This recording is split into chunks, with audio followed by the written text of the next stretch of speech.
Assalamualaikum warahmatullahi wabarakatuh. Selamat malam dan salam sejahtera bagi kita semua.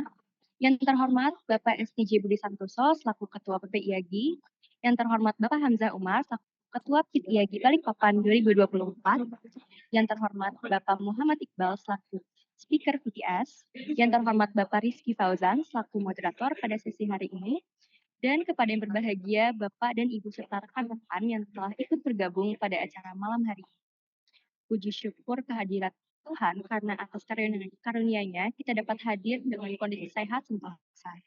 Kami ucapkan selamat datang dalam acara Virtual Technical Session Invite Session Pre-Event Ikatan Ahli Geologi Indonesia 2024 dengan tema hari ini Exploring Hidden Geothermal System in Indonesia. Perkenalkan, nama saya Naila Raisa, selaku MC pada acara malam hari ini yang akan menemani Bapak dan Ibu serta rekan-rekan sekalian dalam rangkaian PTS hari ini. Sebelum melaksanakan acara, mari kita menyanyikan lagu Indonesia Raya.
Baik, untuk Bapak, Ibu, serta rekan-rekan sekalian, kami ingatkan untuk jangan lupa mendaftar di acara 53rd IAGI Annual Scientific Meeting Convention and Exhibitions yang akan dilaksanakan pada tanggal 7 sampai 10 Oktober 2024 nanti di Balikpapan. Baik, sebelum kita beranjak ke acara selanjutnya, izinkan saya menyampaikan susunan acara Virtual Technical Session hari ini. Boleh di next. Oke, pertama akan dibuka oleh saya sebagai MC, lalu kita telah menyanyikan lagu Kebangsaan Indonesia Raya. Dilanjutkan dengan opening remarks oleh Bapak Alfian ya. Sebagai ketua, lalu pembacaan rundown yang akan dilanjutkan dengan perkenalan moderator, dan selanjutnya kita akan masuk ke acara inti, yaitu perkenalan pembicara yang dilanjuti oleh mini session dan Q&A. Acara hari ini akan diakhiri dengan closing dan photo session. Baik, untuk rules-nya, selama presentasi berlangsung, diharapkan rekan-rekan sekalian dapat mematikan mikrofon dan kameranya, dan apabila terdapat hal yang ingin didiskusikan, dapat mencantumkan pertanyaan di chat box Zoom. Lalu, pada sesi Q&A nantinya, rekan-rekan yang ingin bertanya dapat mengajukan pertanyaan melalui fitur raise hand, dan mengaktifkan mic apabila sudah dipersilakan oleh moderator, dan dapat juga melalui fitur chat box dengan format nama underscore pertanyaan yang akan dibacakan oleh moderator. Acara selanjutnya akan dibuka oleh opening remarks dari Bapak Alfianda. Untuk Bapak Alfianda, waktu dan tempat, silakan.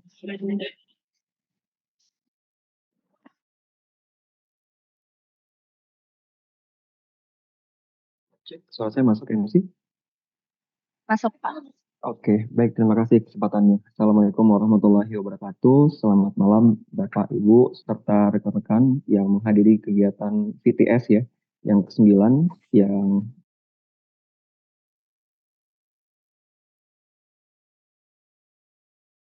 Mohon maaf, Pak, mic-nya ke-mute. oke, cek-cek. Ya. Sudah ya. Udah, Baik, saya ulangi lagi. Terima kasih kepada panitia atas kesempatannya. Baik, Assalamualaikum warahmatullahi wabarakatuh. Selamat malam semuanya. Terima kasih pertama kami ucapkan dari Pemda Yagi Lampung atas kesempatan yang diberikan kepada kami ya selaku Pemda yang paling muda sekarang di Yagi begitu. Dan memang ini menjadi kesempatan bagi kami untuk coba membranding gitu ya keberadaan organisasi baru ini. Yang hormat kepada Bapak STJ, kemudian kepada Pak Hamzah tadi ya sebagai Ketua PIT IAGI Balikpapan, dan selanjutnya kepada Bapak Ibu pengurus PP IAGI Pemulihan Rekan Panitia. Ada beberapa hal mungkin yang bisa saya sampaikan ya untuk pembukaan kali ini. Pertama dengan semangat untuk meningkatkan literasi geologi, terutama di daerah Lampung sendiri yang karena memang selama ini belum ada ya Pemda IAGI Lampung ini tuh bergabung dengan Sumatera Selatan gitu ya, Pemda Sumatera Selatan. Jadi ini menjadi tantangan bagi kami dan tentu dengan keberadaan salah satu institut teknologi baru ya di Sumatera yaitu ITERA, ini menjadi peluang awal bagi peningkatan literasi geologi yang ada di Sumatera khususnya di Lampung gitu. Kemudian jika dilihat dari kondisi geologi saat ini, terutama di daerah kami sendiri, yang banyak keberadaan objek-objek geologi berupa gunung api, kemudian adanya guncangan geologi, ini juga menjadi sesuatu yang menjadi latar belakang begitu ya, kajian-kajian yang lebih spesifik kita lakukan terkait dengan kondisi-kondisi yang berbeda. Oleh karena itu, dengan kegiatan ITS ini menjadi ajang ya bagi kami, Pemda IAGI Lampung, untuk ikut berkontribusi dalam peningkatan literasi, terutama dalam mensukseskan salah satu rangkaian acara dalam PIT IAGI Balikpapan tahun 2024. Kemudian untuk narasumber, memang seperti yang di-requestkan begitu ya dari panitia, Pak Iqbal dan Pak Fauzan merupakan organik ya dari kampus ITER, terutama untuk prodi teknik geologi. Dan pembicara sendiri ini merupakan salah satu dosen di ITERA yang saat ini sedang menjalankan studi doktoralnya di Jepang terkait dengan kajian palas bumi atau geothermal.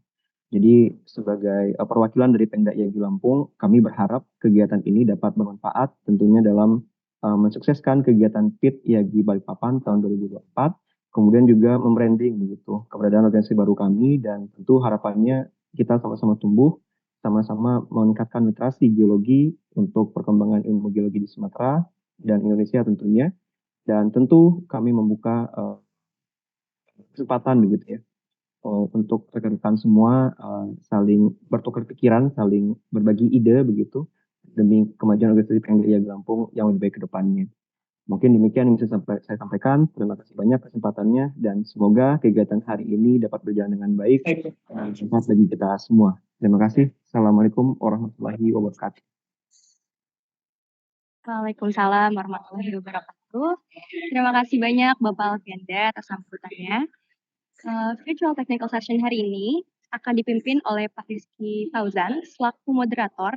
Sebelumnya saya akan membacakan CV moderator sebagai pengenalan moderator. Bapak Rizky Fauzan sendiri merupakan bagian dari Pemda IAGI Lampung, bagian pengembangan potensi geowisata dari Oktober 2023 hingga sekarang. Pak Rizky juga berkontribusi dalam IAGI Field Trip Pertamina pada bulan Mei 2024 hingga Juli 2024.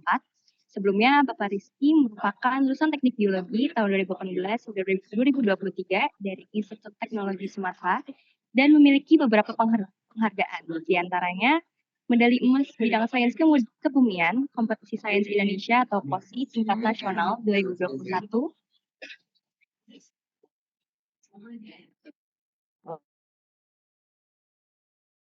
Baik, saya lanjutkan. Mahasiswa peraih piagam prestasi tingkat kampus Institut Teknologi Sumatera 2021. Bapak Rizky Fauzan juga memiliki publikasi berjudul Vulkanostratigrafi dan Petrogenesis Batuan Vulkanik Gunung Katon berdasarkan analisis petrologi pada tahun 2023. Baik Bapak Ibu serta hadirin, selanjutnya kita akan masuk pada penyampaian materi. Kepada Bapak Rizky Fauzan selaku moderator, selanjutnya kami persilakan untuk memoderatori penyampaian materi dan diskusi di akhir sesi. Baiklah, sebelumnya MC, suara saya masuk? Oke, terima kasih sebelumnya. Assalamualaikum warahmatullahi wabarakatuh. Terima kasih kepada Bapak STJ Budi Santoso selaku Ketua dari PPIAGI. Terima kasih juga kepada Pak Hamzah Umar selaku Ketua PIT IAGI 2024. Dan terima kasih kepada Bapak Alfianda selaku Ketua Pengda IAGI Lampung. Sebelumnya, saya izin memperkenalkan diri. Nama saya Rizky Fauzan. Saya merupakan salah satu bagian dari Pengda IAGI Lampung di bagian potensi pengembangan geowisata. Oke, di sini saya mengucapkan terima kasih karena sudah dipercayai untuk menjadi moderator pada malam hari ini. Baiklah, selanjutnya untuk pembahasan malam ini sepertinya cukup menarik ya, karena kita akan membahas tentang geothermal dengan judul Exploring Hidden Geothermal System in Indonesia yang akan dibawakan langsung oleh Bapak Muhammad Iqbal. Oke, selanjutnya, next. Sebelumnya saya izin memperkenalkan untuk speaker kita malam hari ini, yaitu Bapak Muhammad Iqbal. Beliau merupakan salah satu dosen di Institut Teknologi Sumatera yang sedang menempuh pendidikan S3 di Kyoto University dari tahun 2022 hingga sekarang. Menyelesaikan studi S2 di Institut Teknologi Bandung pada tahun 2015 hingga 2017 dan menyelesaikan sarjana di Teknik Geologi ITB tahun 2010 hingga 2015. Telah berpengalaman 6 tahun menjadi dosen di Institut Teknologi Sumatera. Selain itu juga, Bapak Muhammad Iqbal memiliki beberapa prestasi, diantaranya yaitu Best Presenter in Call kategori IMCT 2021, PhD Next Scholarship 2021 hingga 2025, Overseas Research Grant Kyoto University 2023, penelitian dosen pemula Dikti 2019 dan 2023, penelitian unggulan ITERA 2018. Selain itu juga, Bapak Muhammad Iqbal memiliki beberapa publikasi, di antaranya itu Description the Wairata Geothermal System Lampung Indonesia, Experimental Preliminary Measure of CO2 Flux for Exploring Hidden Geothermal System. Selanjutnya ada Determining Recharge Area in Allowable Geothermal Field dan Geothermal System in Parang, Wedang, Yogyakarta, Indonesia.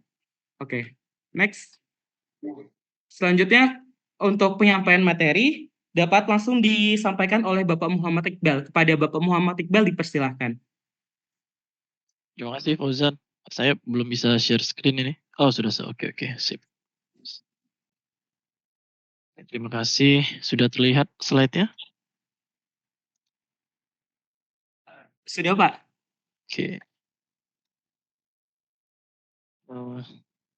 Terima kasih. Assalamualaikum warahmatullahi wabarakatuh. Selamat malam semuanya. Semoga semua dalam keadaan sehat walafiat. Perkenalkan, nama saya Muhammad Iqbal. Pertama yang saya hormati Bapak STJ selaku Ketua PPIAGI, kemudian Pak Hamzah selaku Ketua PIT IAGI 2024, kemudian yang saya hormati Pak Alfianda selaku Ketua Pengda IAGI Lampung. Perkenalkan, nama saya Muhammad Iqbal. Terima kasih saya mengucapkan sudah diundang ke VTS pada malam hari ini. Pada malam hari ini saya akan membahas terkait dengan exploring hidden geothermal system di Indonesia, atau yang kita sebut sebagai sistem geothermal tersembunyi. Saat ini saya adalah dosen di Teknik Geologi Institut Teknologi Sumatera yang sedang menjalankan PhD di Kyoto University. Mungkin pengalaman dan latar belakang saya tadi sudah banyak dibahas sama MC juga ya, sama moderator Fauzan. Terima kasih.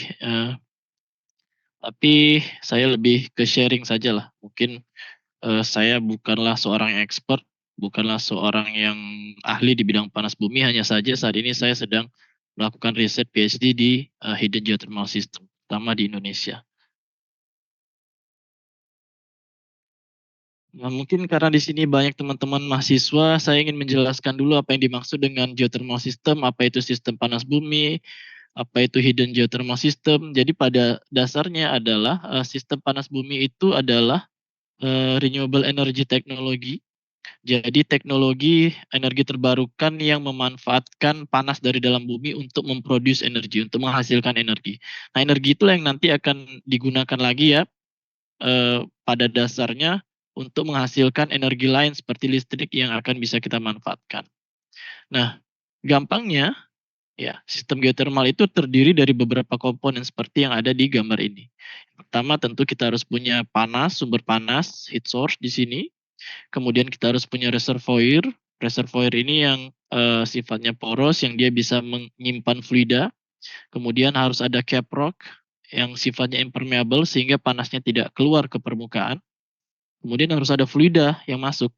Nah, jadi dari fluida ini yang dipanaskan di reservoir. Nah, fluida yang panas inilah yang bisa nanti misalkan berupa steam atau berupa air panas yang dimanfaatkan sebagai sumber energi listrik, misalnya seperti itu. Nah, ini kita berbicara tentang tipe dari volcanic hydrothermal, sehingga sumber panas dari geothermal ini berasal dari magma chamber gunung api gitu ya. Ada tipe-tipe yang lain seperti EGS atau Enhanced Geothermal System atau Hot Dry Rock System, dan juga Sedimentary Basin System. Nah, malam ini kita fokus ke yang volcanic hydrothermal ini ya. Nah, biasanya kalau kita tahu di suatu daerah itu ada potensi panas bumi, itu akan diperlihatkan di permukaan atau yang kita sebut sebagai manifestasi permukaan. Contohnya seperti mata air panas, kemudian fumarole, kemudian geyser. Nah, gampangnya kalau teman-teman semua atau Bapak Ibu semuanya melihat ada salah satu manifestasi ini berupa mata air panas atau steaming ground di daerah tempat teman-teman semua, ya kita bisa menduga bahwa di daerah itu pasti terdapat potensi panas bumi gitu ya. Nah, tetapi malam ini kita berbicara tentang hidden geothermal system nih. Nah, justru di sini yang lebih menarik bahwa di hidden geothermal system kita tidak melihat adanya manifestasi. Kita tidak melihat adanya mata air panas, kita tidak melihat adanya fumarole, kita tidak melihat adanya steaming ground, tanah beruap, tetapi potensi panas bumi ada di bawah permukaan seperti itu. Nah, justru hal tersebut yang menjadikan ini menjadi challenging ya. Karena tidak ada manifestasi permukaan, tetapi sistemnya ada gitu ya. Nah, kalau saya sadu dari referensi ini, dari paper ini, bahwa di Amerika mereka mengestimasi bahwa potensi dari sistem geothermal yang tersembunyi, hidden geothermal system ini mungkin memiliki potensi 3 kali lipat dibandingkan sistem yang sudah teridentifikasi. Artinya cukup besar gitu ya.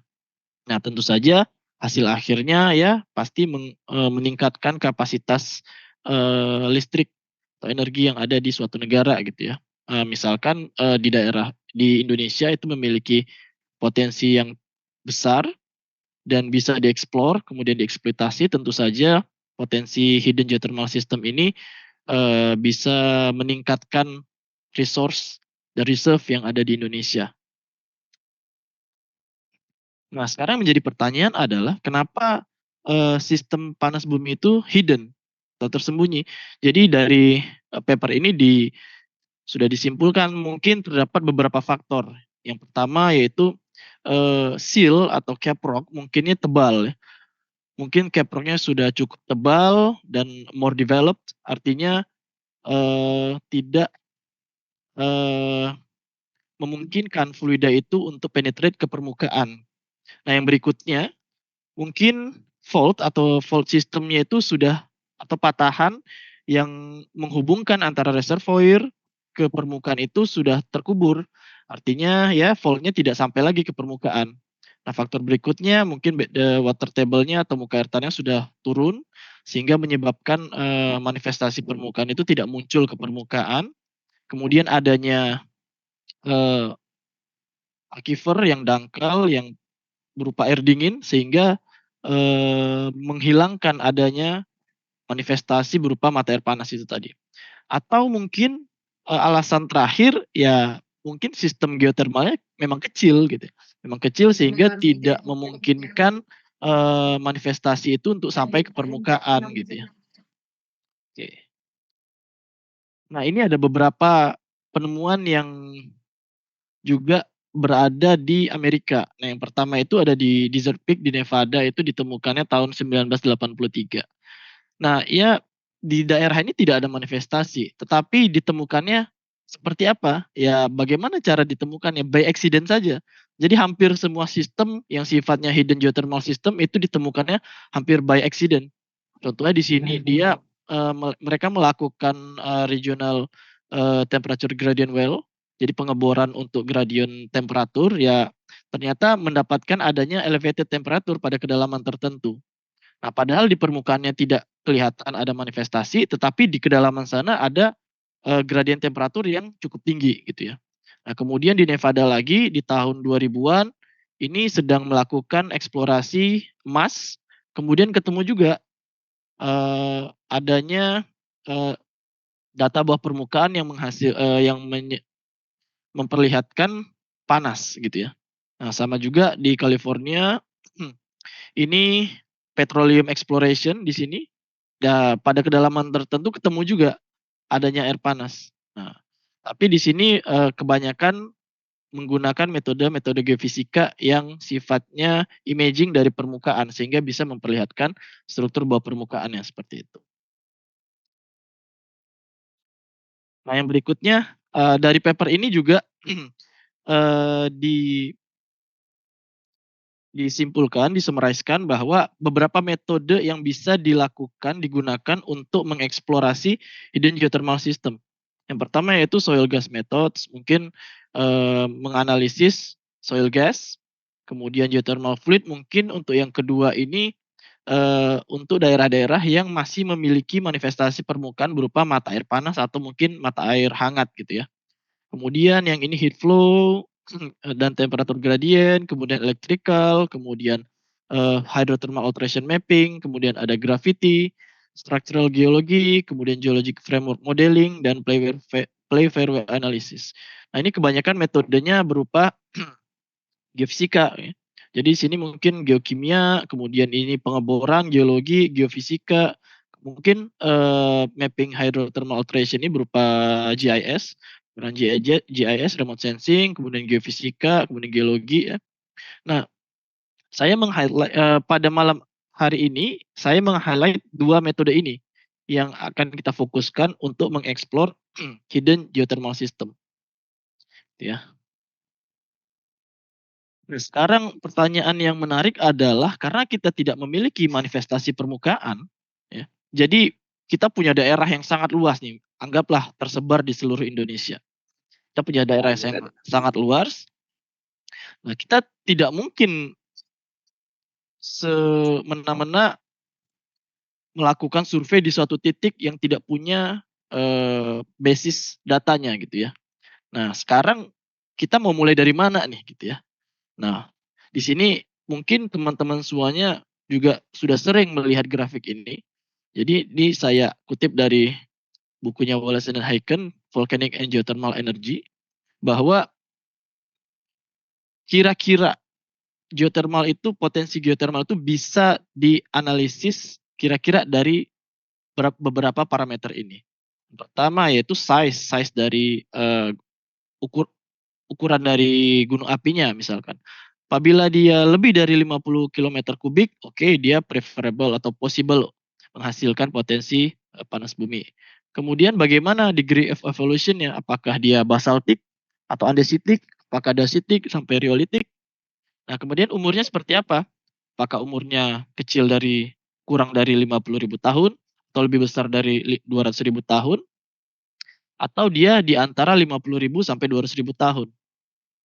Nah, kemudian yang berikutnya stress regime-nya gimana? Apakah dia heterogeneous ataukah dia homogeneous stress? Nah, jika semua indikator ini menyatakan bahwa positif ya, possible yang ini dia di suatu daerah itu kita punya gunung api yang besarnya lebih dari 50 km kubik volumenya. Oh, dia dasitik riolitik. Oke. Oh, dia umurnya antara 50.000 sampai 200.000 tahun. Oke. Oke, jika semua positif, nah kita bisa mulai survei dari situ. Ini kan sebenarnya simpel sekali ya. bahwa semua data ini kan tersedia. Jadi misalkan data ini sudah ada, ini kita bisa gunakan Demnas. Ini bisa jadi satu topik skripsi ya, skripsi dan mungkin bahkan tesis nih, hanya menganalisis GIS di potensi hidden geothermal system yang ada di seluruh Indonesia nih. Kita dari data ini kita punya data, di sini kita punya data dari Demnas. Di sini kita punya data dari peta geologi. Di sini juga data umur kita punya dari data dari peta geologi. Nah, di sini mungkin juga kita bisa interpretasikan dari peta geologi. Nah, artinya begitu kita mapping semua daerah, ketika baru kita memulai survei dari tempat tersebut gitu ya. Artinya kita tidak sembarangan survei di suatu daerah. Tetapi hanya saja karena patokan kita adalah gunung api, volcanic hydrothermal system, artinya pasti masih sangat bergantung dari sumber panas yaitu dari gunung api. Artinya di tempat-tempat yang mungkin ada hidden geothermal system yang bukan sistem volcanic, artinya tidak berhubungan dengan gunung api atau magma, mungkin tidak akan terdeteksi dari situ gitu.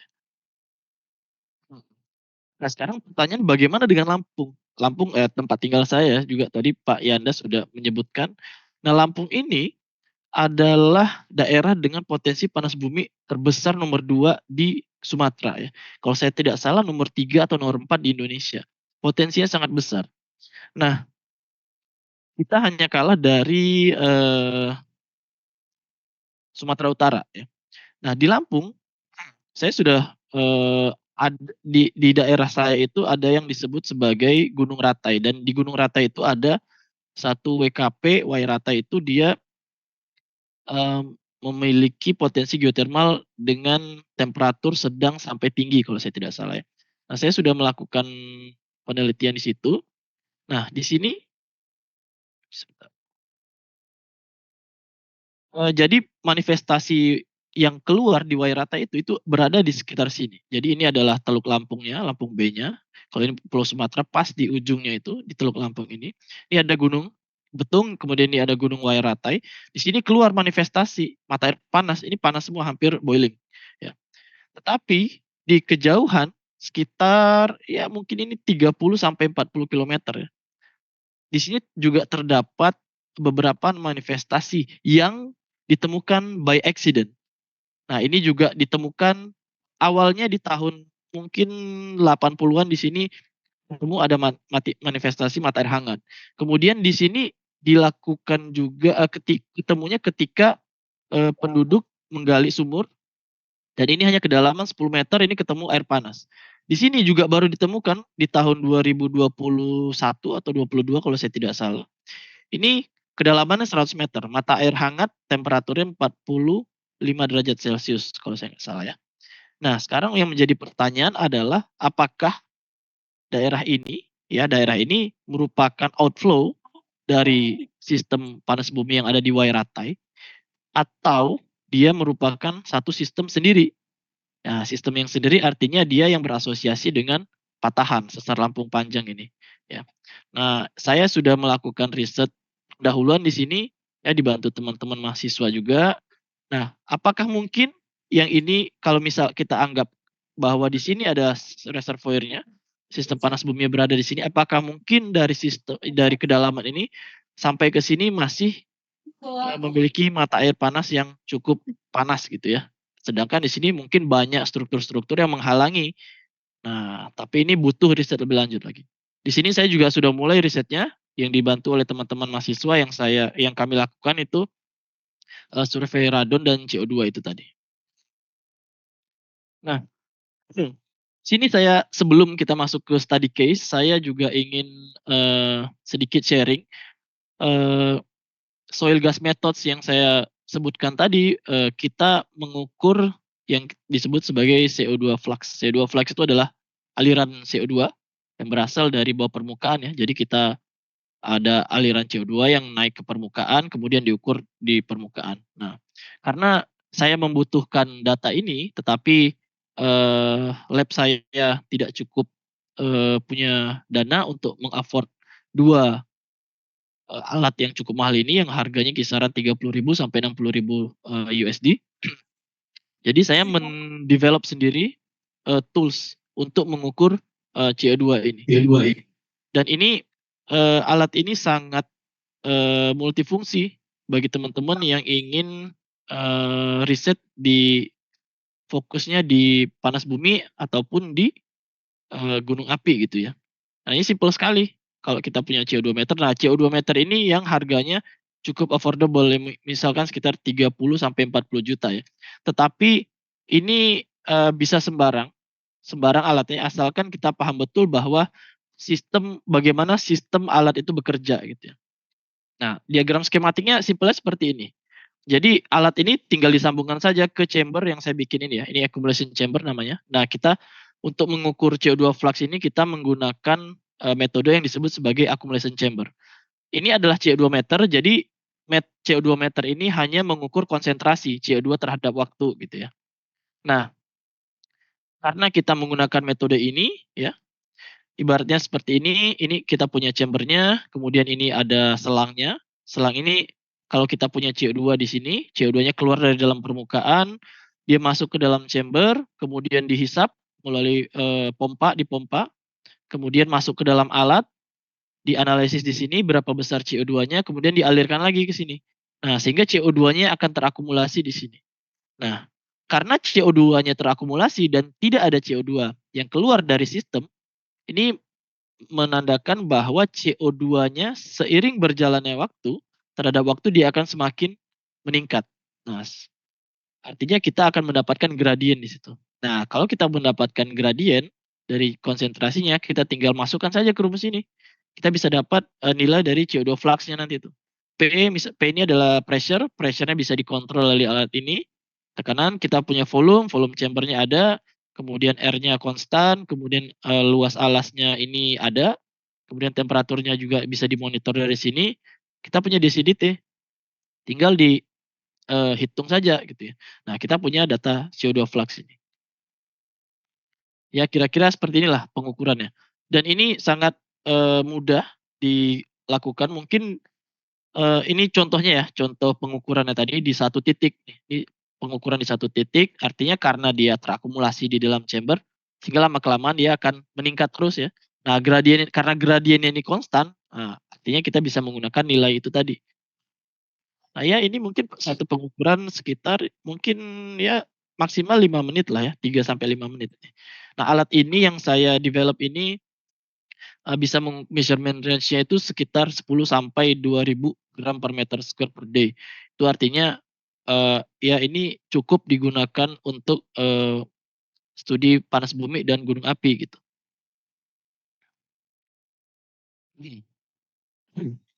Nah, sekarang saya lanjut ke study case di Gunung Endut. Nah, pertanyaannya kenapa Gunung Endut? Jadi Gunung Endut itu letaknya ada di Banten, di Provinsi Banten. Dari Jakarta sekitar 3 jam. Kemudian letaknya ada di sebelah barat Gunung Salak ya. Jadi ini Gunung Endutnya. Gunung Salaknya mungkin ada sekitar sini. Gunung Salak, ini Gunung Endut. Nah, di Gunung Endut ini ada manifestasi mata air panas. Mata air panas ya di sekitar sini dan sini. Nah, sekitar sini dan sini. Nah, pemerintah dalam hal ini Kementerian SDM melakukan survei pendahuluan di sini. Nah, ketika survei pendahuluan, sekali lagi, karena hidden geothermal system, by accident lagi ketemunya. Mereka memfokuskan eksplorasi di sini, ya, ketemu mata air panas sini. Mereka melakukan MT di sini, ketika ditarik penampangnya, ternyata di daerah Gunung Endutnya, di bagian kaki Gunung Endut, di bagian sini, ini memperlihatkan adanya pola yang mirip, ya. Jadi ada pola cap rock, kemudian reservoir, dan kemudian di sini ada heat source yang berbeda ya. Jadi ada 2 heat source yang berbeda antara sini dan sini. Sebelah barat dan bagian timur. Nah, di barat ini saya menyebutnya sebagai Cikawah System. Dia mata air panas Cikawah namanya. Kemudian yang di bagian timurnya ini Gunung Endut. Dia hidden geothermal system dan tidak ada manifestasi di sini gitu ya. Nah, jadi yang saya lakukan adalah saya melakukan survei radon CO2 yang di permukaan ya. Jadi saya melakukan pengukuran di sini. Saya sebar di sini radon, kemudian CO2 saya ukur juga. Kemudian saya mengambil mata air dingin, kemudian saya ambil air yang berasal dari sumur dangkal ya. Kemudian saya juga ambil soil dan batuan ya yang ada di sini gitu ya. Saya mau mengidentifikasi nih bagaimana caranya apakah radon dan CO2 flux ini bisa menentukan bahwa di sini beneran ada sistem hidrotermal atau tidak gitu ya. Dengan tidak ada datanya manifestasi permukaan itu tadi. Nah ini titik-titik radonnya saya sebar saja di sini. Nah ini contohnya pengukuran radon. Jadi ngukur radon kita bikin lubang dulu, kita bikin lubang, kemudian ditanam pipa. Misalkan pipanya bisa 1 meter, kemudian kita tutup lagi, kemudian kita akumulasikan dulu mungkin sekitar 2 sampai 5 hari. Kemudian 5 hari kemudian baru kita ke lubang ini lagi dan mengukur konsentrasi radon yang ada di situ. Gitu. Nah kemudian CO2 flux ya ini saya sebar saja. Saya sebar di sini ada sekitar 200-an titik saya sebar. Nah nanti hasilnya seperti apa gitu ya. Nah ini fotonya kita mengukur CO2 flux dan ini simpel sekali ya. Jadi mungkin di satu titik itu hanya sekitar 5 menit. Sehingga jalan lagi 5 menit jalan lagi gitu ya.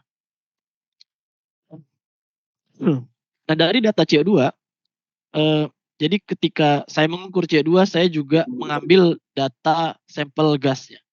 Jadi begitu begitu CO2-nya diukur itu ada akumulasi CO2-nya. Nah, sampelnya gasnya itu saya ambil juga.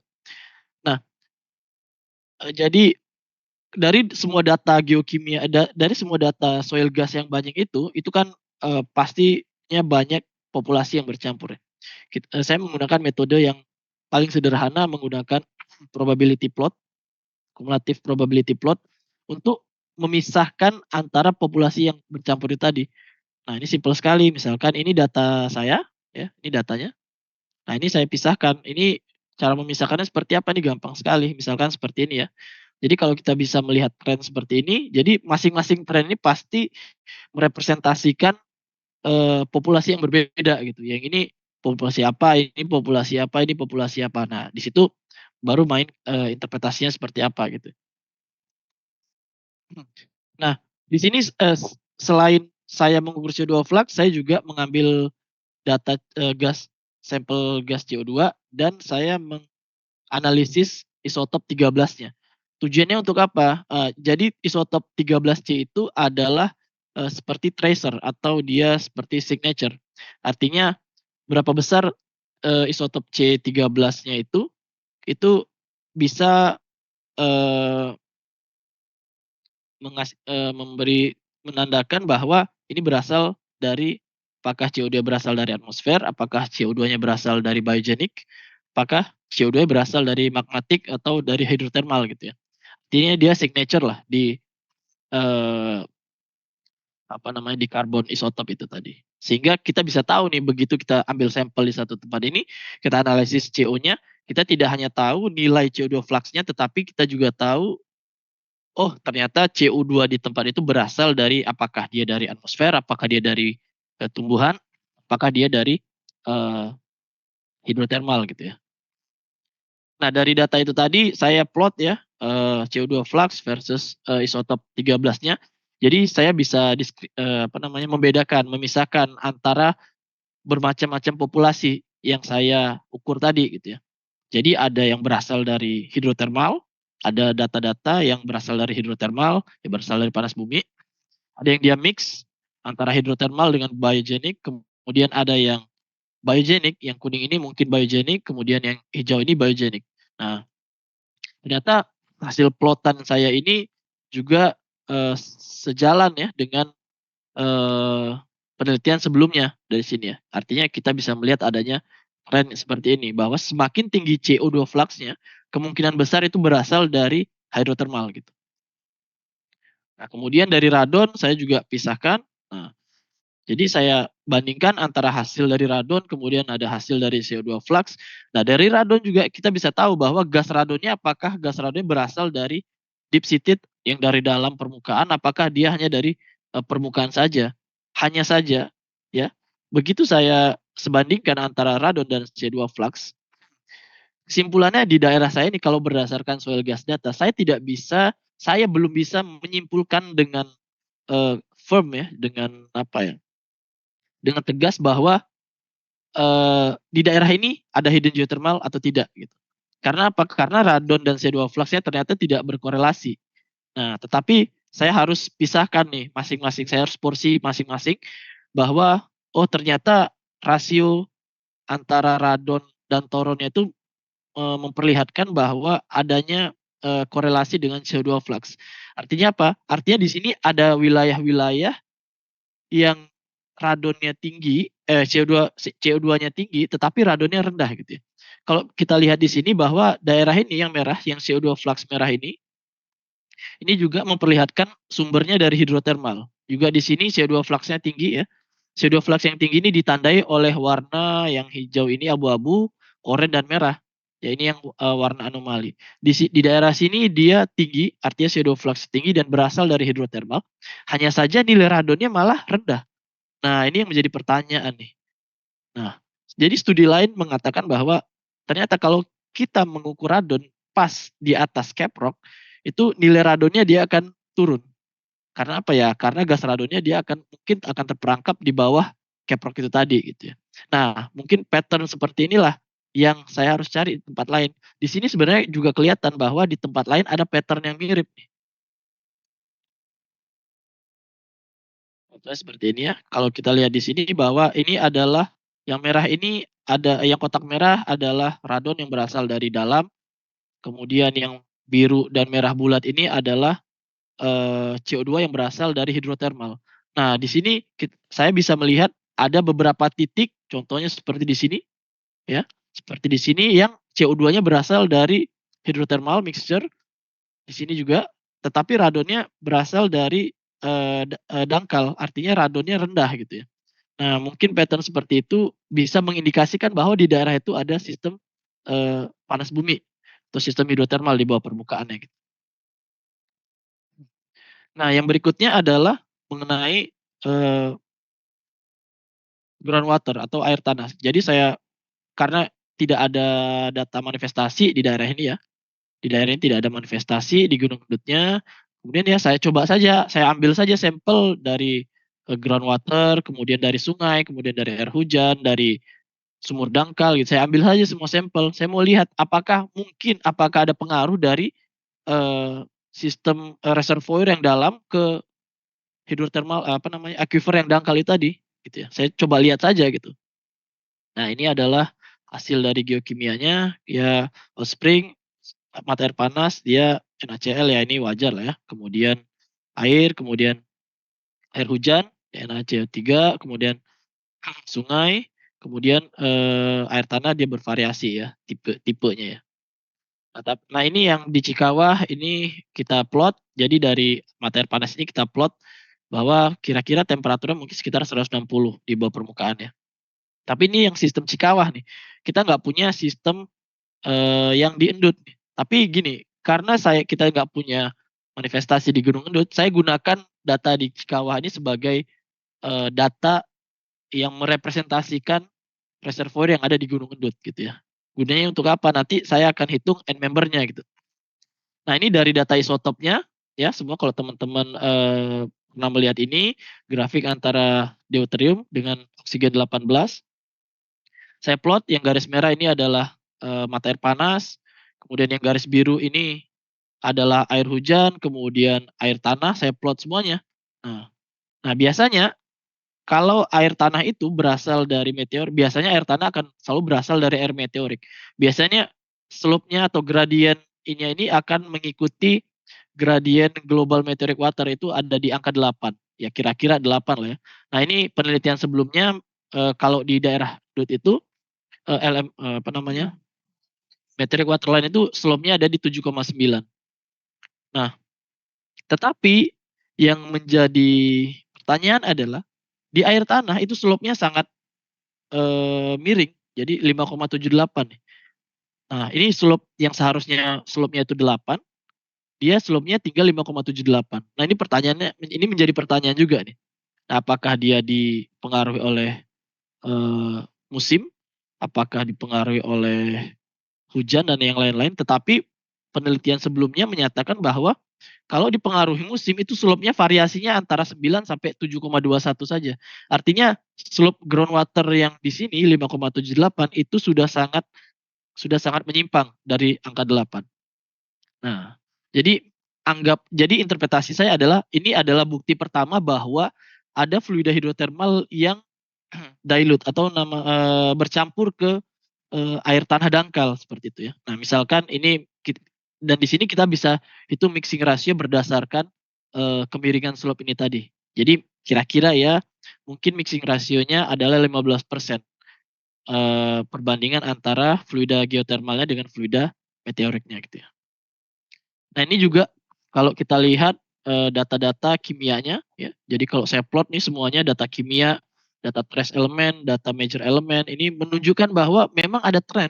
Jadi ini data yang di Cikawah tadi yang kita asumsikan bahwa itu adalah end member dari Gunung Medut sendiri. Kita lihat bahwa oh ya memang ada tren bahwa ada tren dari air tanahnya itu dia mixing dengan geothermal fluidnya itu tadi. Sama juga di sini dan sama juga di sini. Dan ini lebih jelas lagi nih dia dari lithium dengan boronnya ini. Kemudian dibandingkan dengan Cl. Kalau kita lihat di sini nih. Nah, itu ya. Kemudian ini saya bandingkan juga nih masih sama nih. Kita bandingkan klorida dengan isotop, lithium dengan isotop. Ini adalah trace element yang baik karena dia tidak bisa bereaksi. Artinya kita bisa melihat tren. Wah, ternyata ini memang betul ada tren bahwa menuju ke ke end member geothermal fluid nih. Kita bisa menduga bahwa di sini kemungkinan besar ada mixing antara fluida geothermal yang dari dalam dengan dengan air tanah yang dangkal itu tadi. Nah, di sini juga sebenarnya simpel sekali kalau kita gunakan binary mixing simple ya, simple modeling gitu ya. Kita bisa hitung nih. Oh, yang ini ternyata mixing rasionya sekitar 15%. Yang ini 10%, yang ini hanya 3% dan sebagainya gitu ya. Nah, mungkin sebagai penutup ya, mungkin hidden geothermal system ini memberikan insight baru untuk riset di Indonesia yang mungkin bisa memperbanyak atau memperluas lagi resource dan reserve kita gitu ya. Tetapi memang challenge-nya cukup berat untuk mengeksplorasi dan mungkin risetnya masih minim di sini. Apalagi di Lampung ya terutama gitu.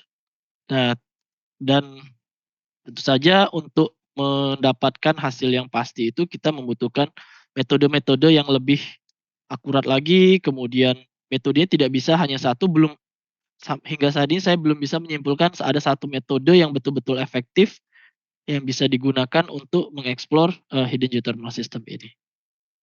Terima kasih dari saya tutup. Kembalikan ke Fauzan. Baik, terima kasih Pak Iqbal. Ini pembahasan cukup menarik ya Pak tentang hidden geothermal itu sendiri. Saya coba menyimpulkan ya Pak. Jadi untuk hidden geothermal itu sendiri, dia kenapa tadi bisa menjadi hidden geothermal? Karena dapat dipengaruhi dari cap rock yang cukup tebal ya Pak. Selain itu juga dari patahan yang terkubur maupun dari muka air tanah yang turun. Hal-hal lain yang dapat menyebabkan geothermal ini menjadi hidden yaitu adanya aquifer yang dangkal serta sistem geothermal yang cukup kecil. Oke, selain itu juga geothermal ini dapat terjadi akibat adanya sumber panas, reservoir, cap rock, dan fluida.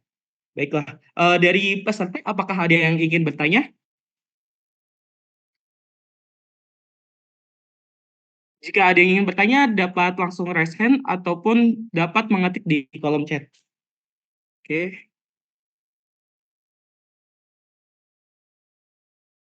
Sepertinya belum ada pertanyaan ya Pak. Kalau begitu saya aja Pak yang mau bertanya. Ini cukup menarik sekali nih Pak terkait tentang groundwater yang tadi Bapak ambil datanya dari Gunung Cikawah ya Pak. Yang memiliki dari air tanah yang memiliki slope 5,78. Oke, itu menurut saya itu termasuk anomali ya Pak yang membuktikan bahwa fluida itu tercampur dengan air dangkal. Anomali-anomali lain apa sih Pak yang menyebabkan dari slope air tanah itu jadi 5,78 Pak? Sekian. Ya sebenarnya tunggu saya share lagi aja ya. Boleh Pak.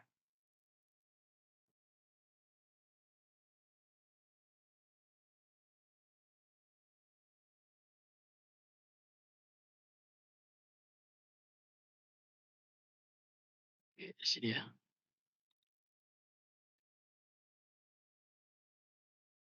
Sebenarnya banyak faktor ya, Fauzan, yang bisa menyebabkan kemiringan slope ini menjadi berubah-ubah gitu ya.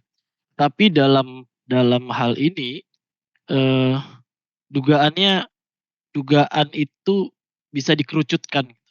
Sebagai contoh misalkan seperti, faktor cuaca gitu ya, faktor musim, faktor cuaca tentu saja itu ketika di musim hujan dengan musim kering ketika dilakukan pengambilan sampel tentu itu bisa berubah slope itu tadi.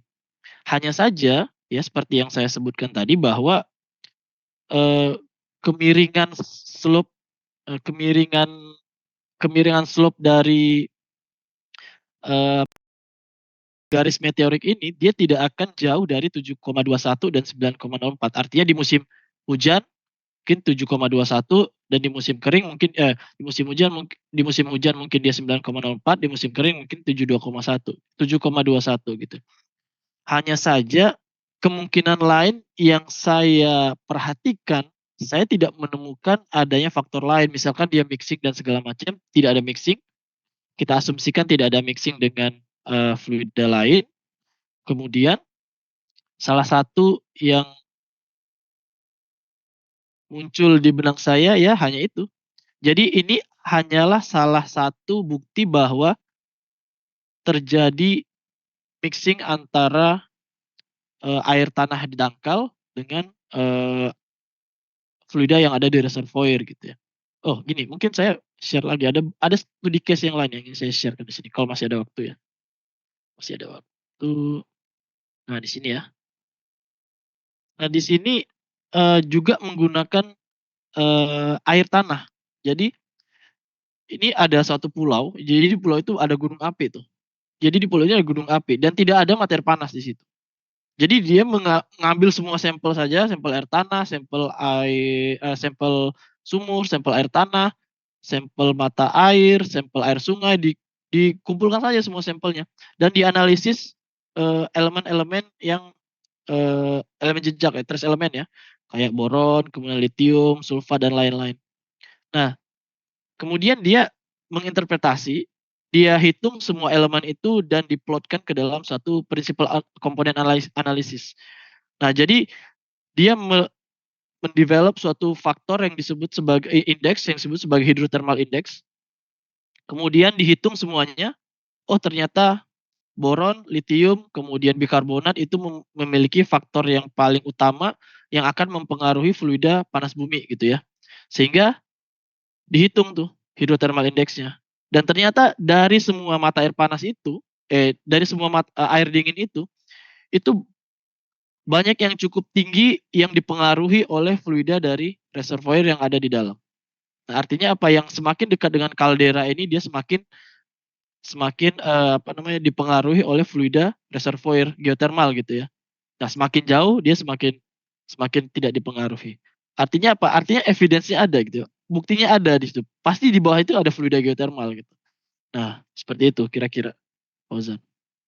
Oke, baik Pak. Jadi dari hal tersebut bisa disimpulkan bahwa slope dari air tanah yang tidak mendekati gradien meteorik itu dapat menandakan adanya kemungkinan hidrotermal ya Pak di bawah tanahnya Pak. Ya, itu salah satu Salah satu. bukti gitu Oke, ya. baik Pak.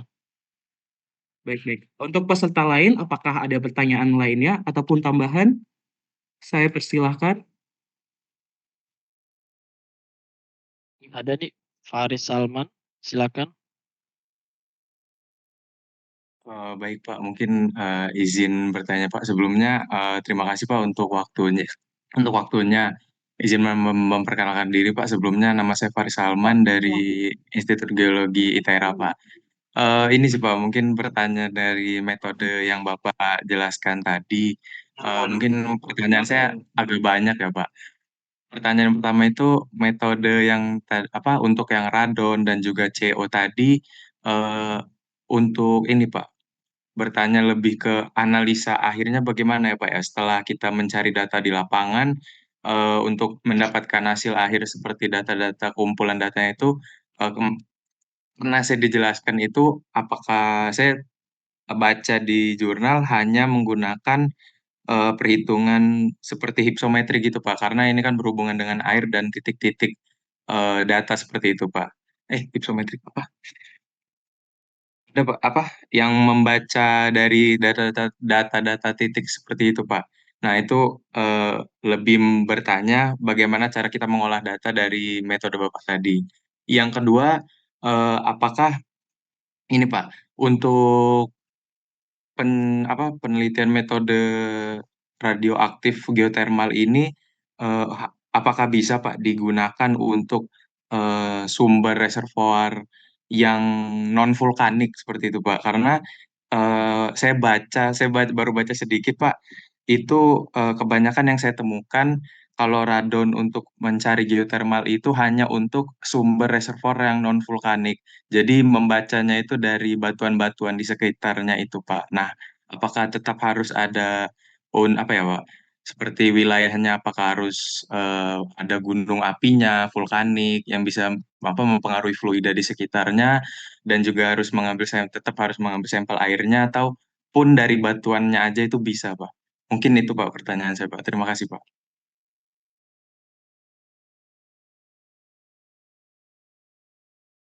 Oke, langsung Oke, saya jawab, baik. Terima Fauzan. kasih Mas Faris pertanyaannya. Oke, silakan Bapak. Oke, pertanyaannya bagus sekali, Faris ya.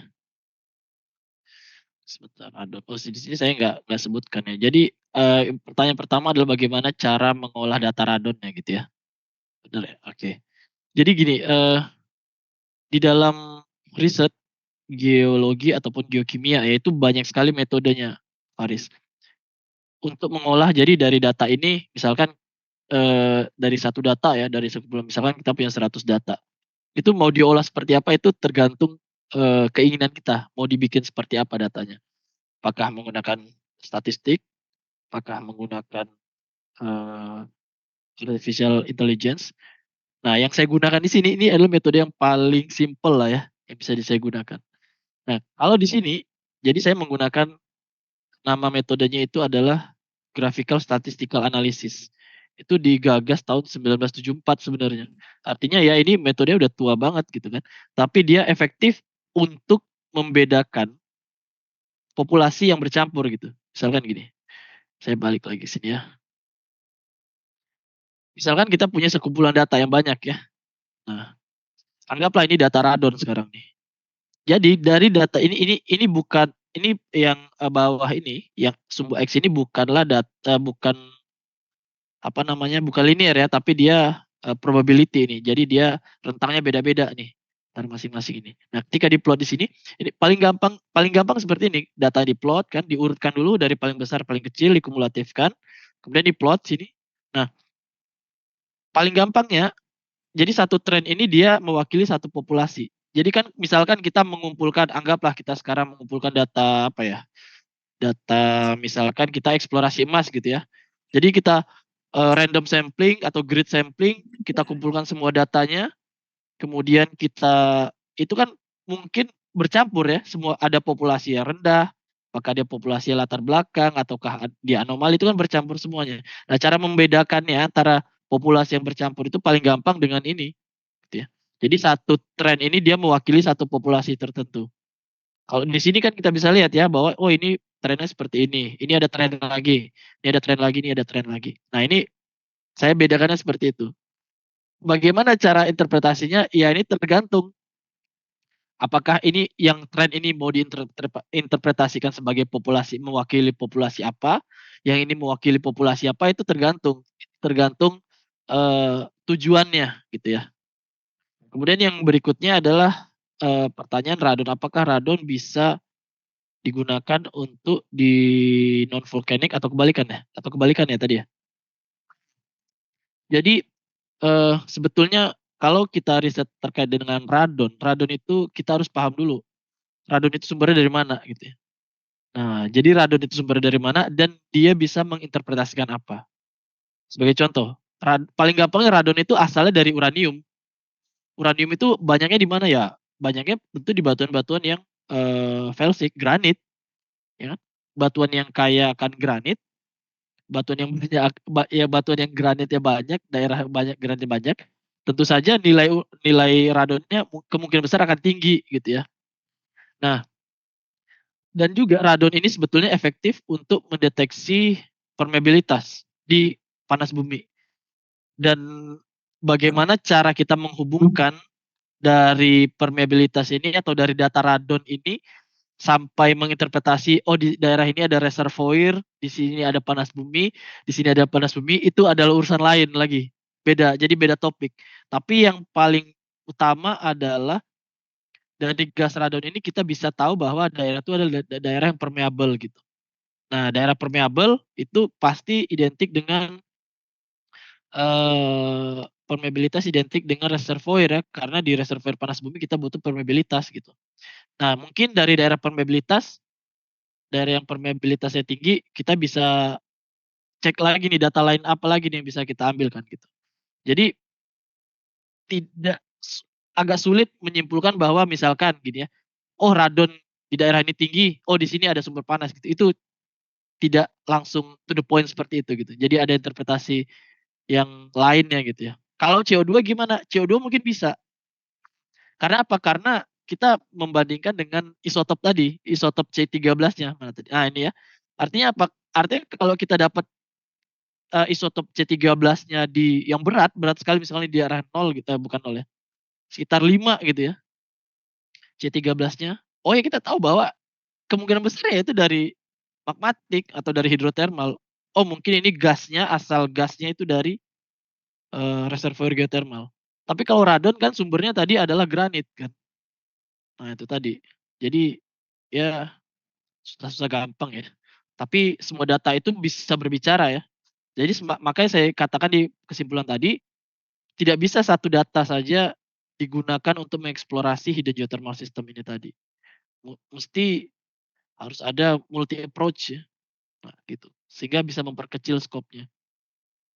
Mungkin menjawab Faris?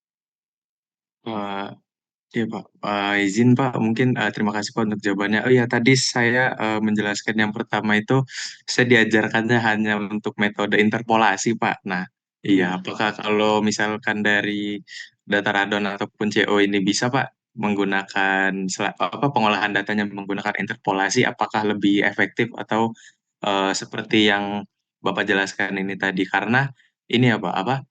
Untuk data radon dan juga CO ini membutuhkan data populasi juga ya Pak, seperti itu. Ya, iya, sudah pasti. Interpolasi itu kan gunanya untuk melihat distribusi secara spasial kan. Nah, ini kan data interpolasi nih.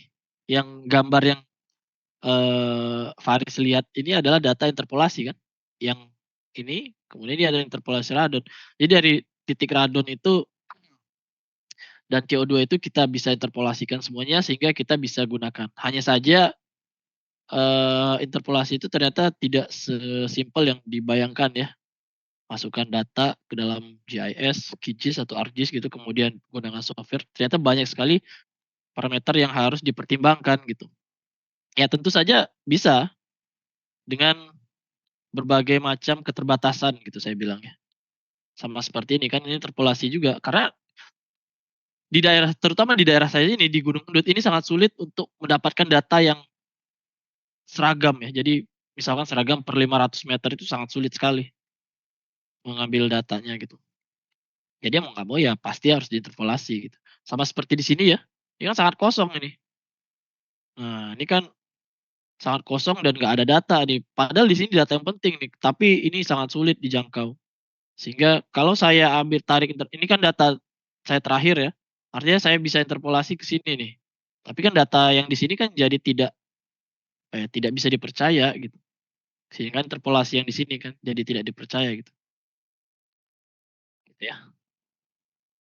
Oke, baik kepada Mas Faris, apakah sudah cukup menjawab Mas dari pertanyaan tersebut? Sudah. Terima kasih moderator Oke. untuk waktunya dan juga terima kasih kepada Pak Iqbal. Oke, selanjutnya ada pertanyaan dari Bu Bella. Dipersilakan untuk Bu Bella langsung saja open mic. Silakan Bu. Baik, terima kasih. Tes. Suara saya terdengar ya? Ya, terdengar Bu. Terdengar. Oke, selamat malam sebelumnya. Saya ingin bertanya ya, ada beberapa pertanyaan ini. Yang pertama, seperti yang sudah di-mention di slide awal tadi terkait metode geofisika ya, walaupun sebenarnya di presentasi Pak Iqbal kali ini tidak membahas mengenai metode geofisika, tapi saya minta di-sharing sedikit gitu mengenai itu. Yang pertama, bagaimana dengan studi literatur terkait metode geofisika di daerah penelitian Bapak, Pak? Apakah sudah ada penelitian terdahulunya? Kemudian yang kedua, apakah nanti ke depannya Bapak juga akan melakukan pengukuran geofisika di daerah itu gitu? Pengukurannya itu pengukuran yang sama dengan studi literatur atau melakukan pengukuran geofisika yang baru dengan metode-metode geofisika yang lain gitu ya. Kemudian yang ketiga, kalau yang ini mungkin saya terlewat atau belum gitu ya. Jadi yang ketiga adalah kendala apa saja yang dirasakan Pak saat melakukan studi lapangan? Apalagi kan ini hidden geothermal gitu kan, manifestasinya nggak ada di permukaan, jadi kan lumayan susah. Kemudian, yang pertama kendala lapangan, yang kedua kendala dengan masyarakat sekitar. Bagaimana? Terima kasih. Oke, baik, terima kasih Bu Bella atas pertanyaannya. Pak Iqbal mau langsung dijawab Boleh. atau oke, Terima kasih silakan. atas pertanyaannya. Jadi saya mau menjelaskan dulu kenapa saya menggunakan dua metode ini ya, di soil gas dengan geothermal fluid ya. Mungkin ini lebih ke air tanah ya, analisis geokimia air tanah.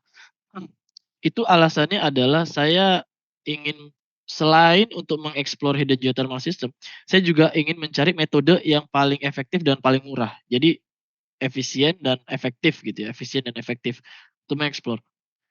Sebagai contoh misalkan di daerah saya itu kalau saya harus melakukan survei geofisika, anggaplah berarti MT itu akan misalkan dengan luasan daerah yang sama, dengan data output yang sama gitu ya, itu mungkin saya bisa asumsikan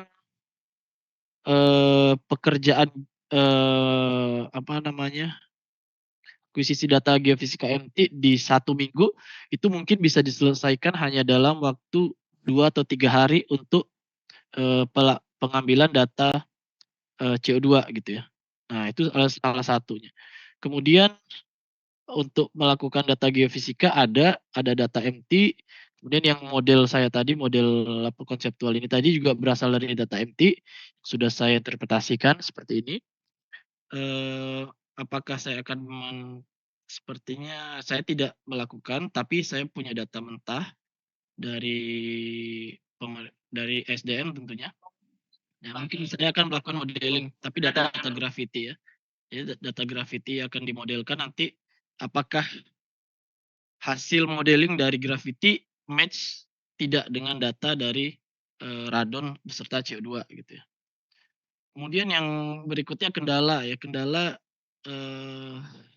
kalau kendala cukup banyak ya. Karena yang pertama radon dan CO2 itu sangat sensitif terhadap cuaca gitu. Artinya begitu mau survei kita harus pastikan dulu bahwa daerahnya itu harus bebas dari musim hujan gitu, kalau bisa gitu ya. Karena apalagi radon sangat sensitif ya, karena kita melakukan survei di tanah. Jadi soil moisture itu akan sangat mempengaruhi nilai bacaan radon maupun CO2 itu tadi. Kalau kendala masyarakat sebetulnya ada juga. Kendala masyarakat itu karena daerahnya ini bersinggungan dengan daerah hutan lindung di Salak ya. Taman Nasional Gunung Salak Halimun kalau saya tidak salah ya. Itu bersinggungan sehingga ya kita harus nuwun dulu, harus betul-betul memastikan bahwa daerah survei kita berada di luar daerah Taman Nasional tadi. Tapi kalau mungkin hanya aktivitas sekitar hanya pengukuran CO2 saja tidak masalah saya rasa ya. Gitu. Kira-kira Oke. Baiklah, terima kasih Pak Iqbal telah menjawab. Untuk Bu Bella, apakah sudah jelas Bu dari pertanyaan sebelumnya Bu? Baik, terima kasih. Oke, baiklah. Selanjutnya ada pertanyaan dari Pak Kurniawan. Silakan Pak Kurniawan untuk menyalakan mic. Baik, terima kasih MC, moderator. Suara saya kedengaran ya Mas ya? Ya, terdengar Pak. Oke, baik. Perkenalkan saya Kurniawan dari IAGI Riau. Pertama terima kasih Pak Iqbal dan teman-teman dari IAGI Lampung sudah share tentang geothermal, apalagi hidrogen potensial lah. Pertama saya mau disclaimer saya tidak begitu menguasai dan tidak familiar dengan geothermal. Pertanyaan saya mungkin lebih general ya. Tadi kan dikatakan bahwa ini ada hidden potensial terus secara sistem. Terus yang kedua ada kemungkinan percampuran tadi, contohnya case study-nya Pak Iqbal itu ada percampuran dengan air meteorit ya, atau air permukaan. Nah, pertanyaan saya itu, apakah nantinya hidden potensial ini akan menjadi potensial industri seperti geothermal yang kita kenal, atau malah akan sebaliknya hidden potensial itu menjadi disaster ataupun, masalah lingkungan karena, efek, dia menjadi uncontrol atau apapun itulah ya. Maksudnya apakah nanti secara sistem dia akan menjadi potensial yang bisa kita manfaatkan secara besar, atau malah karena dia tidak sulit untuk dideteksi, terus hanya akan bermunculan ketika adanya accident tadi, malah akan menjadi disaster kalau tidak kita follow up lebih awal gitu. Itu mungkin pertanyaan saya. Terima kasih, Pak Iqbal, Mas. Oke, baik. Untuk Pak Iqbal, apakah akan langsung dijawab, Pak? Boleh, terima kasih Pak Kurniawan, pertanyaannya. Yang pertama itu, eee, sebetulnya di daerah penelitian saya ini, SDM itu sudah mem-follow up ya, sudah mem-follow up untuk melakukan pengeboran dangkal dan sepertinya promising ya, menjanjikan di daerah ini gitu. Hasilnya kalau saya tidak salah itu gradien geotermal di daerah Endut, yang penelitian saya tadi yang hidden system itu tadi, kalau saya tidak salah gradien geotermal itu ada di kisaran 8 kali gradien geotermal normal. Tapi yang menjadi kendala adalah pengeborannya berhenti di 100 meter karena, wall collapse ya, wall-nya collapse. Nah memang potensinya ada dan mungkin apakah akan menjadi disaster? Mungkin bisa juga, tapi ini masih ini baru ini ya, baru pemikiran sederhana saya lah ya. Karena apa? Karena kita punya sistem yang pressure-nya ibaratnya kayak kita punya panci presto ya. Kita punya panci presto dan itu lama-kelamaan dipanasin terus-menerus gitu. Dipanaskan terus-menerus panci prestonya, suatu saat kalau dia nggak kebuka, nah itu gimana tuh ya. Nah, tapi itu baru pemikiran awal saya. Karena, supervisor saya di sini juga berpikiran seperti itu. Apakah ini merupakan sistem yang berbahaya atau tidak? Ataukah gini, apakah sistemnya itu cukup besar atau tidak? Misalkan kita punya panci presto tapi dipanaskan aja dengan korek api, itu nggak akan meledak sampai kapanpun gitu kan. Walaupun dia terpanaskan terus-menerus, tapi ada titik tidak melewati ambang batasnya sehingga dia tidak kolaps gitu ya, sehingga dia tidak meledak. Tapi kalau dipanaskannya dengan kompor gas yang ngejos gitu, ya lama-kelamaan tentu dia bisa meledak gitu ya. Tapi itu tadi, potensinya ada, potensi bencananya mungkin ada, saya tidak bisa memastikan betul, tapi mungkin ada dan mungkin tidak ada gitu ya. Tergantung berapa besar sistemnya itu tadi. Terima kasih. Semoga menjawab. Baik, terima kasih Pak Iqbal. Berarti intinya, dengan kita riset riset di hidden geothermal ini secara fungsi pemanfaatannya 2 ya artinya. Artinya kita bisa melihat potensi-potensi yang bisa kita manfaatin secara besar ataupun juga kita bisa melihat adanya potensi-potensi disaster yang bisa kita mapping sebelum kejadian ya, kira-kira begitu ya Pak Iqbal ya? Betul betul. Ya, terima kasih Pak Iqbal. Oke, terima kasih Pak Kurniawan dan Pak Iqbal. Selanjutnya kita beralih ke YouTube ya Pak. Di YouTube ada yang bertanya nih Pak, dari Oke. Bapak Evan Rosida Ogara. Jadi bila potensi geothermal di Indonesia itu cukup besar, mengapa perkembangannya masih belum optimal? Dan apa tantangan dari pengembangan geothermal di Indonesia itu sendiri Pak? Terima kasih. Waduh itu, terima kasih pertanyaannya. Cuman pertanyaan itu cukup sulit kalau saya yang menjawab ya, karena mungkin bukan kapasitas saya untuk menjawab pertanyaan tersebut gitu ya.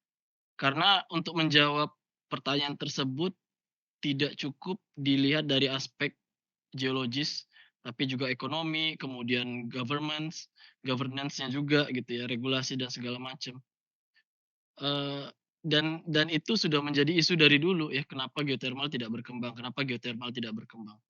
Tapi ya tugas saya gitu ya, kalau saya ditanya tugas saya sebagai researcher ya, saya akan terus melakukan riset. Entah kapan pun riset itu digunakan ya who knows gitu, saya tidak bisa jawab, saya tidak bisa memastikan. Hanya saja ya tugas saya apa, dalam berkontribusi untuk perkembangan geothermal di Indonesia apa ya, melakukan riset, risetnya bisa digunakan gitu ya. Kalau pengembangan, ya mungkin bukan kurang tepat lah kalau saya untuk menjawab ya. Tapi saya rasa kita terus melakukan percepatan, pemanfaatan panas bumi yang ada di Indonesia gitu ya. Sebenarnya saya juga, ditanyakan pertanyaan yang cukup, pertanyaannya gampang tapi dijawabnya cukup sulit ya ketika saya menghadiri conference di Jepang. Saya ditanyakan orang kalau saya tidak salah dia dari Prancis gitu. Karena orang Prancis tahu bahwa saya mengatakan bahwa Indonesia itu potensinya 40% potensi dari dunia gitu. Kita punya banyak gunung api, kita punya banyak sumber panas bumi gitu. Kenapa Anda mencari yang hidden gitu? Saya termenung, ya juga kenapa ya gitu. Tapi itu kan pertanyaan yang sulit gampang untuk dijawab gitu. Karena tugas